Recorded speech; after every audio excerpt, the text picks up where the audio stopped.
El Señor esté con ustedes. Y con tu espíritu. Lectura del Santo Evangelio según San Lucas. Gloria a ti, Señor. Un sábado, Jesús fue a comer en casa de uno de los jefes de los fariseos. Y estos estaban espiándolo.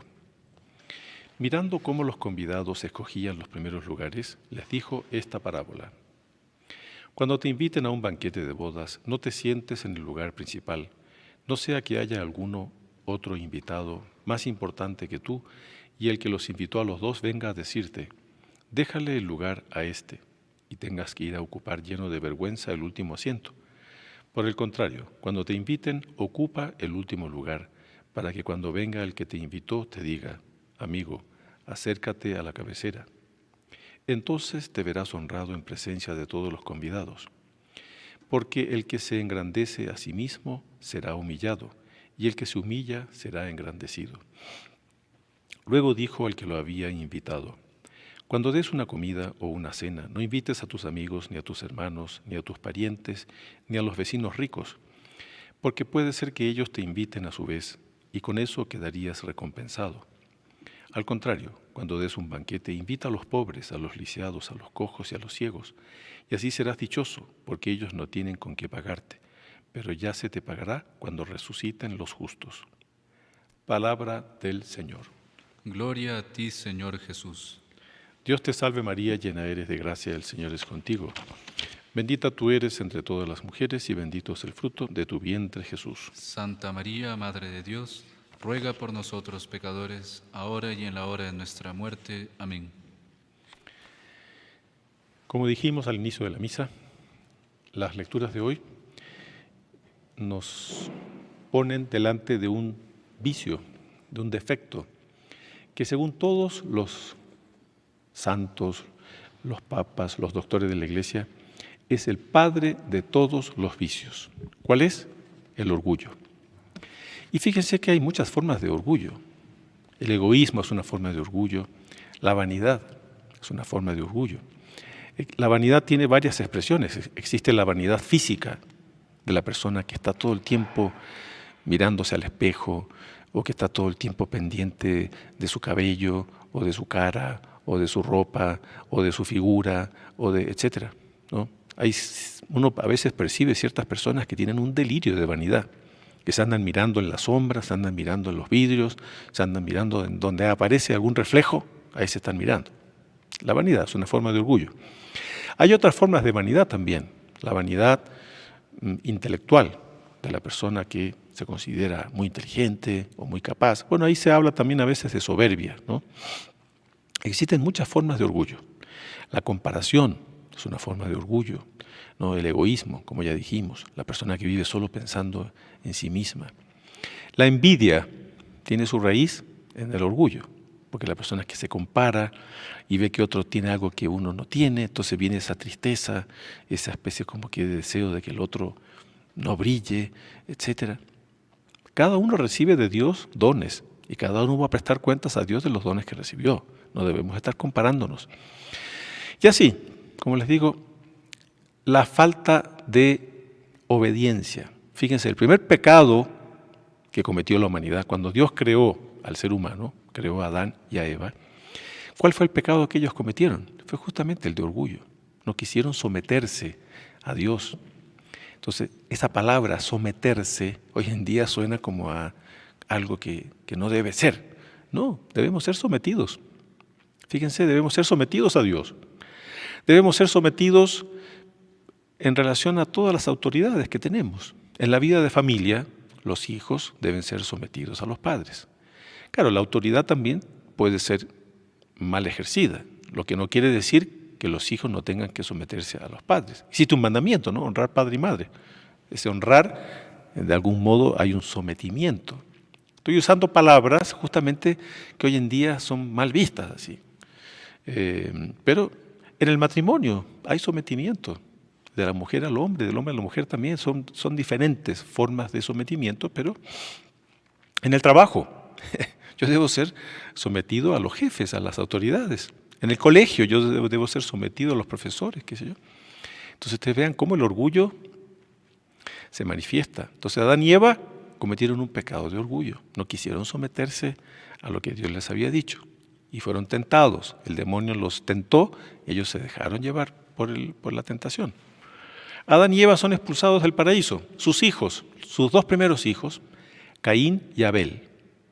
¿Qué sucedió? Caín empezó a compararse con su hermano. Abel era humilde. Abel se percibía que era mejor, que era más preferido por Dios. Y Caín, dándose cuenta, empieza a tener envidia. ¿Y qué es lo que pasa? Caín mata a su hermano. Vean, es el orgullo. Entonces el orgullo está muy presente en toda la historia.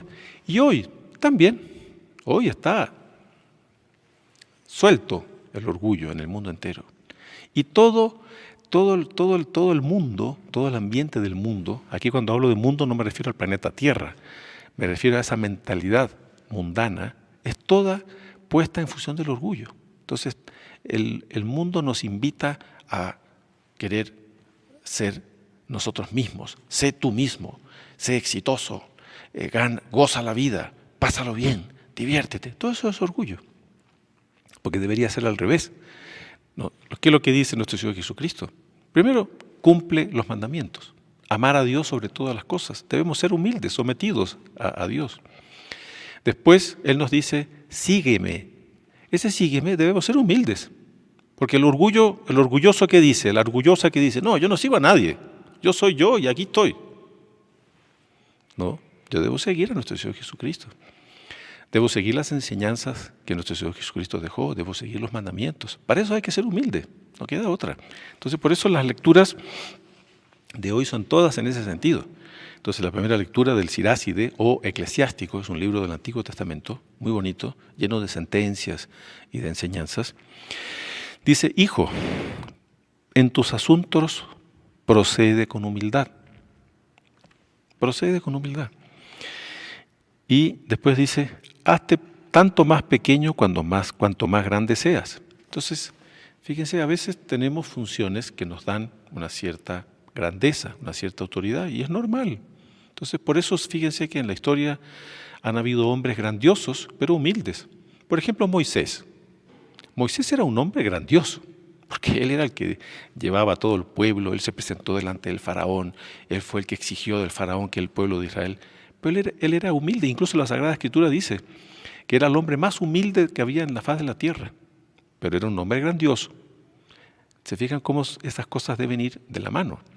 Existen reyes santos, existen santos que han tenido muchos dones que Dios les ha dado. Entonces ser humilde no significa ser así una especie de persona sin personalidad, de ser medio burro, de ser medio ignorante, de ser medio tonto. No, cuidado, porque a veces hay nociones de humildad equivocadas. Entonces a veces se piensa que la persona humilde es la que se deja pasar por encima, se deja atropellar. No, eso no es humildad. Persona humilde es la que nunca habla, tampoco. Persona humilde la que se deja insultar. No, tampoco. Justamente yo debo saber exigir respeto. No me pueden insultar así gratuitamente. Yo debo saber, por ejemplo, cuando está en juego la ley de Dios, la honra de Dios, yo debo saber hablar. Ah, qué humilde, se quedó callado, no dijo nada. No, cuidado. Entonces hay falsas nociones de humildad. Hoy en día que los católicos debemos tener cuidado, porque muchas veces esas falsas nociones de humildad nos dejan medio anulados. Entonces los católicos supuestamente humildes no dicen nada, dejan que el mal avance, nunca se atreven a hablar, son medio así quedados, son medio ingenuos, son medio torpes, no tienen iniciativa, no son personas de empeño, de esfuerzo, de lucha. Entonces, no.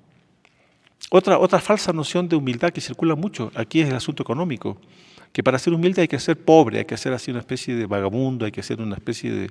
No, fíjense que nuestro Señor Jesucristo era muy amigo de la familia de Lázaro. Eran 3 hermanos, San Lázaro, Santa María Magdalena y Santa Marta. Era la familia más rica de Jerusalén. Y nuestro Señor Jesucristo no les dijo a ellos, dejen toda su riqueza, abandonen todos sus bienes. No, a ellos no les pidió eso. Ellos no tenían llamado para ser apóstoles. A los apóstoles sí, les pedía que dejaran todo. Pero a San Lázaro no. Él tenía una muy buena casa en Betania, tenía propiedades, ¿no? Santa María Magdalena, se dice Magdalena porque ella tenía un palacio en Magdala, era una mujer rica, eran ricos. Entonces cuidado con las falsas nociones de humildad que circulan mucho. Y lamentablemente hay ciertos ambientes católicos, fíjense, que enseñan falsas nociones de humildad. Entonces, por eso, después dice, continuando la lectura del Eclesiástico, del Siráside, no hay remedio para el hombre orgulloso, porque ya está arraigado en la maldad. Entonces el orgullo nos lleva a la maldad. La persona orgullosa, egoísta, incapaz de hacer un bien. La persona orgullosa está siempre pensando en sus beneficios, en sus intereses, en sus conveniencias, etc. Entonces, claro, aquí dice no hay remedio. No es una cosa literal, porque la persona que se arrepiente y que reconoce el mal que ha cometido, bueno, está bien. Pero como que está dicho, la persona orgullosa es difícil que se convierta. Por eso dice, no hay remedio para el hombre orgulloso.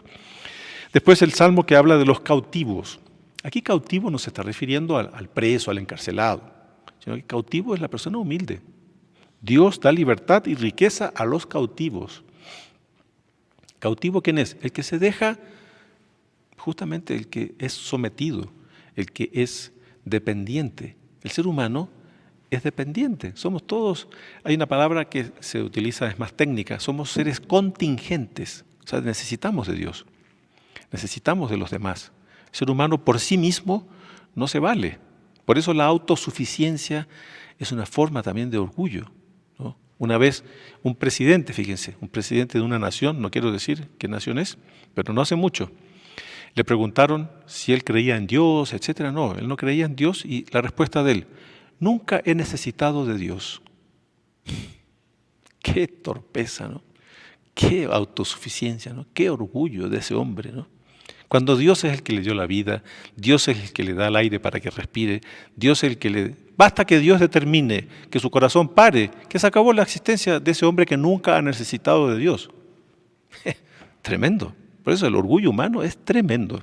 Entonces nosotros debemos comprender justamente que el orgullo ha existido siempre. Es la raíz, como dijimos, de todos los vicios del ser humano.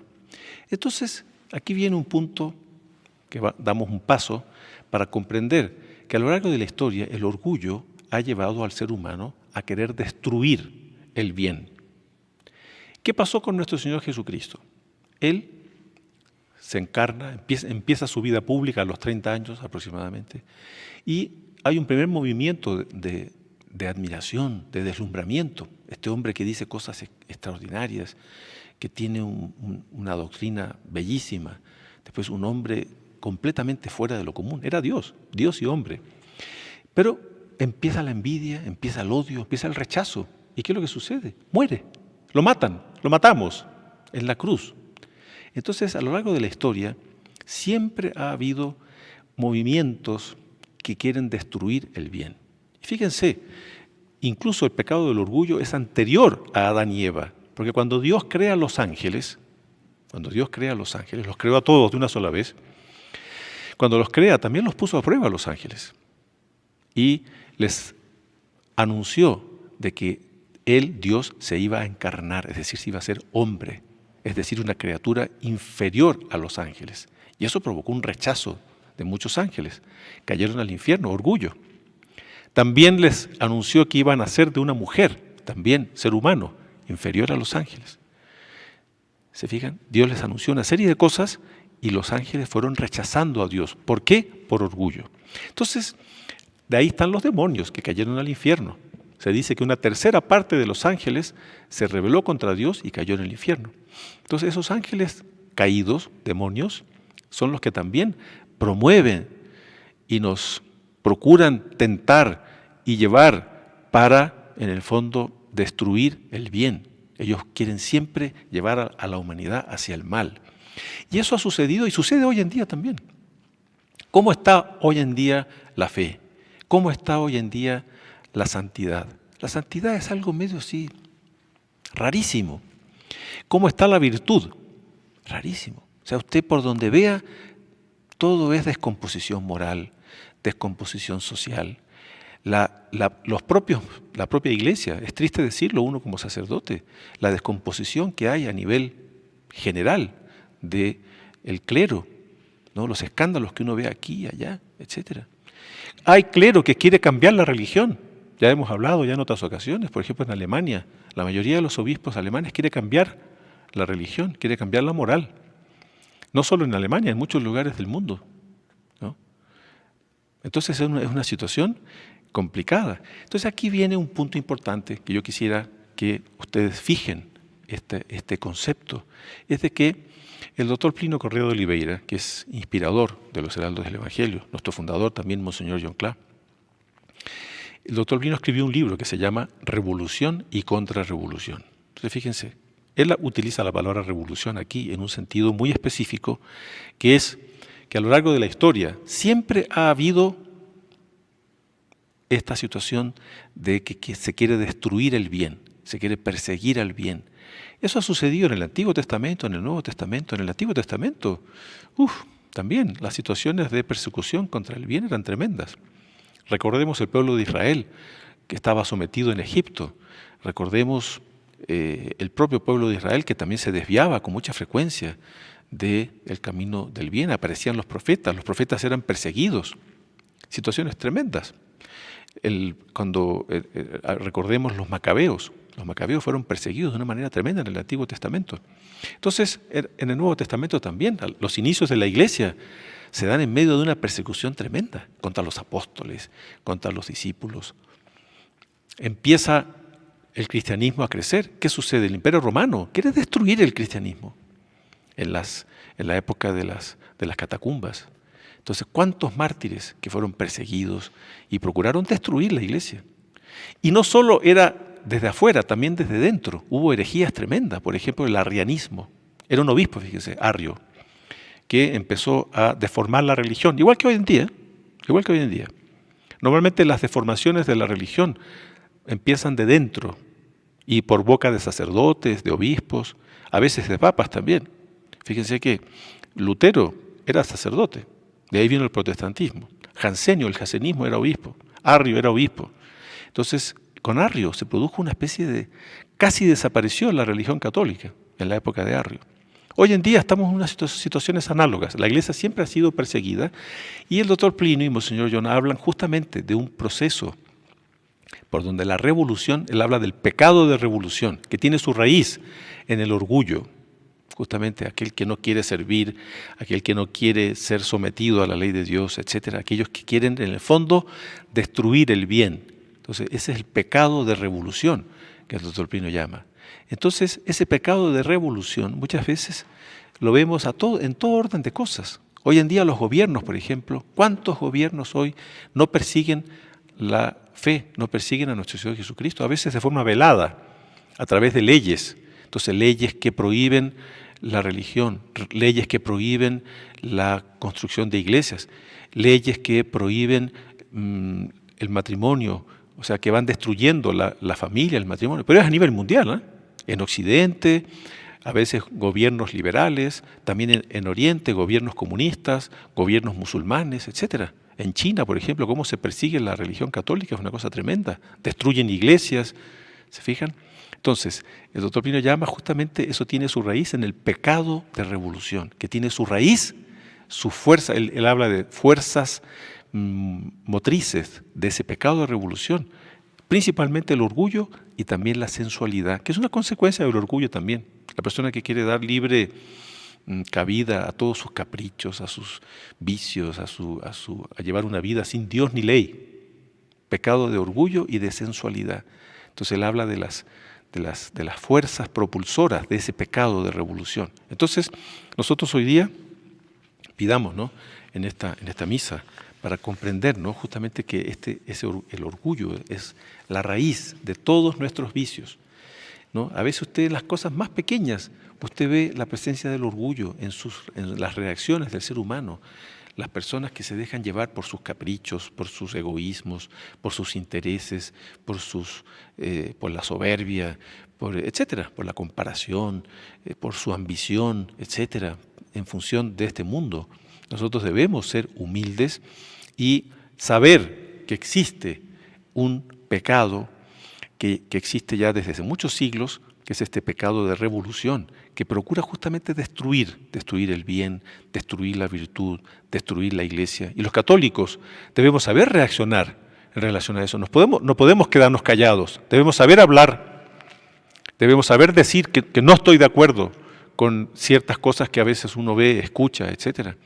Puede ser cualquier cosa, nosotros debemos seguir las enseñanzas de nuestro Señor Jesucristo. Y de ahí nosotros vamos en el fondo, de algún modo, a luchar contra ese pecado de revolución. Y puede ser que uno mismo esté contaminado de ese pecado de revolución, que uno tenga ideas,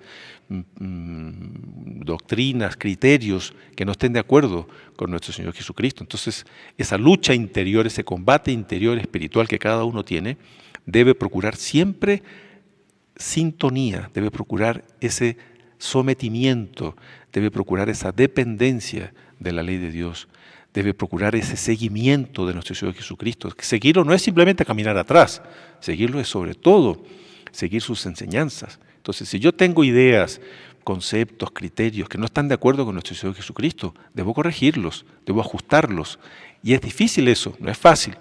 Entonces, en esa medida, yo estaré luchando contra ese pecado de revolución que existe, como digo, hace muchos siglos y que tiene su raíz principalmente en el orgullo y también en la sensualidad, ¿no? Entonces, pidamos a Dios, por medio de la Santísima Virgen, para que nos dé esta noción clara de que yo debo luchar contra el pecado, debo luchar contra este pecado en concreto que estamos explicando ahora, este pecado de revolución, este pecado que tiene raíces muy profundas en el orgullo y que está muy difundido a nivel mundial hoy, ¿no? Pidamos también, hoy estamos iniciando la novena a Nuestra Señora del Buen Remedio. Es una advocación de la Virgen muy bonita y poco conocida, y que es una novena que tiene como finalidad pedir a Dios por nuestras necesidades materiales. No está mal pedir por nuestras necesidades materiales. Lo que hay que tener cuidado es que a veces solo pedimos por nuestras necesidades materiales y no pedimos por nuestra santificación, por el aspecto espiritual, que es el más importante. Porque a veces puede ser que estemos tan preocupados por las cosas materiales que solo pensamos en eso. Entonces debemos saber que Dios nos prueba. En la vida hay prueba, hay la cruz. Y la cruz está sobre todo presente en este aspecto, en el aspecto material. A veces son enfermedades, son problemas económicos, son problemas familiares, problemas de trabajo, etc. Hoy el ser humano tiene una cruz que cargar y no debemos afligirnos. Esa cruz debemos llevarla con paciencia, con serenidad, siempre pidiendo a Dios fuerzas. Es legítimo pedir para que esa cruz se aliviane o desaparezca, pero teniendo cuidado, porque a veces queremos vivir sin cruz, así medio como que en una nube, y eso es imposible. Cada uno tiene que llevar su cruz. Entonces debemos saber ir ofreciendo esa cruz. Dios mío, dame fuerza para llevar esta cruz, que se haga tu voluntad y no la mía, si es posible, etc. Entonces pidamos, ¿no?, a Dios que nos dé esa humildad, ese deseo de seguirlo en todo el sentido, digamos, amplio de la palabra seguimiento, y de ese modo nos vamos santificando y vamos cumpliendo con nuestra misión aquí en esta vida. Alabado sea nuestro Señor Jesucristo. Por siempre sea alabado.